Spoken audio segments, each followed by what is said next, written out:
आता जे राष्ट्रवादी जे अजितदादाची जे राष्ट्रवादी पार्टी आहे त्याच्यामध्ये असं आहे, त्या लोकांच्या डोक्यामध्ये त्या लोकांना सुधच नाही आहे की आपल्याला काय करायचं आहे काय नाही करायचं आहे. ते चाहे रुपाली ठोंबरे असो किंवा रुपाली चाकणकर असो, तो त्याच्यासाठी अजितदादाने इतका मोठा निर्णय घेतला असेल. आणि रुपाली चाकणकर ताईला आज सपोर्ट आहे, खूप मोठा सपोर्ट आहे. आणि कशाला हे सपोर्ट दिलेला आहे, रूप बघून दिलेला आहे, काय बघून दिलेला आहे आपल्याला माहीत नाही तो. आणि काय काम तो काय केलेला नाही आहे.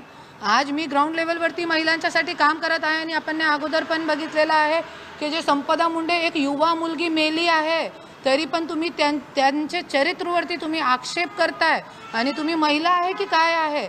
आणि हे रुपाली चाकणकर ताई संदर्भात मी 2 वर्ष अगोदर जे राष्ट्रीय महिला आयोग आहे दिल्लीमध्ये, तिथे मी कंप्लेंट देऊन आलेली आहे. आणि आम्ही कोर्टामध्ये पण केस टाकला त्यांच्या विरोधात की हे महिला काही कामाची नाही आहे. आणि बाय लॉ मी गेलेली आहे की बाय लॉ भी जसे त्यांच्या कार्यकाल जे पूर्ण झालेला आहे, तरी पण त्यांना कशासाठी बसवलेला आहे मला तो कळत नाही, काहीही कळत नाही हे गोष्टी.